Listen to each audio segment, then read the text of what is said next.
You heard the story of the man who became immortal by boiling a stone? Legend has it that once an old man reaches 90 years old, if they can cook the stones in the pot within 100 days, they can become immortal. During this period, you have to keep cooking the stone over a high flame. You can't slack off. Otherwise, if you don't cook the stone, you'll lose your life. These two old men are over 90 years old. So they have a strong friendship and they go to the mountain to cook the stone together because they wanted to cook the stone on the same day so that they could ascend to immortality together. In order not to let the fire in the stove go out, the two old men divided up the work. One was responsible for adding fire to the stove. The other one would chop wood and fetch water. Then they alternated between them to keep the fire burning at its peak. They cooked from day to night and from darkness to dawn, cooking the stones 24 hours a day. In this way, the stones in the pot had been boiled for a month. And to their surprise, 1/3 of the stones had already been boiled by the two old men. Both of them were very happy to see this. From then on, the two old men worked even harder to cook the stones. No matter whether it was windy or rainy, their determination to cook the stone could not be stopped. Soon it was time for dinner. They sat down opposite each other. Each of them took out the food that their families had brought for them. Seeing that their friend's food was not as rich as their own, the old man in yellow shared his food with him. In addition to this, they also shared their food with the animals in the forest. At night, the two of them stayed in front of the stove, watching the fire in the stove.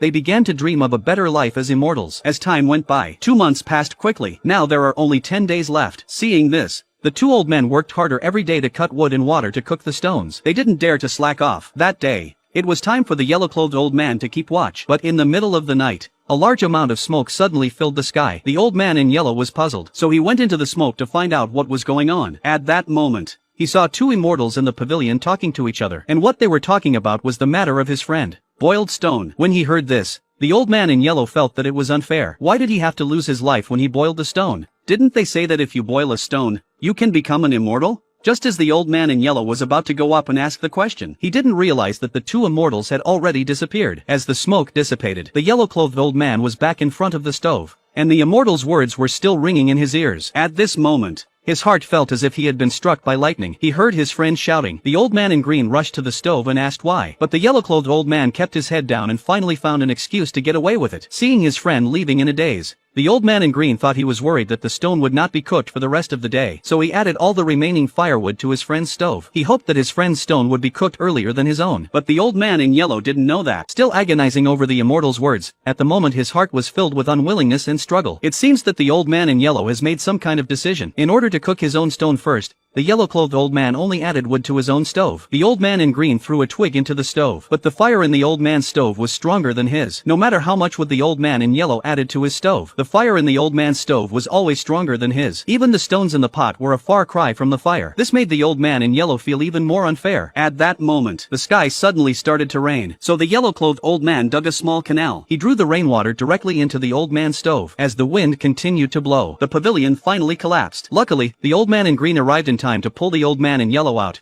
but he was unfortunately hit by the falling wood himself. After the rain stopped, the old man in yellow peeled back the grass. Seeing that his friend had been crushed by the log to save himself, he was filled with guilt. So in front of the old man in green, he confessed his faults. In the end, the old man in green didn't blame his friend. He thought the most important thing was to relight the fire in the stove. But the fire had been doused by the rain. Wasn't so easy to light. The yellow-clothed old man burst into tears. He felt it was all his fault. At this moment, he regretted very much that his own selfishness had led to irreversible consequences. Maybe God saw the repentance of the old man in yellow clothes. His tears miraculously lit up the wood in the stove. The old man in yellow did not expect his tears could have such a miraculous effect. At that moment, the stones in the pot began to boil violently. Then two streaks of light shot up from the lid of the pot to the sky. The two old men's stones were finally cooked, and the two immortals appeared in front of them at the same time. It turns out that this was all a test for them. The yellow-clothed old man can confess his faults at the last moment, which is a good thing, and the old man in green has already passed the test. Finally, the two old men finally cooked the stone on the 100th day, and they both ascended to immortality.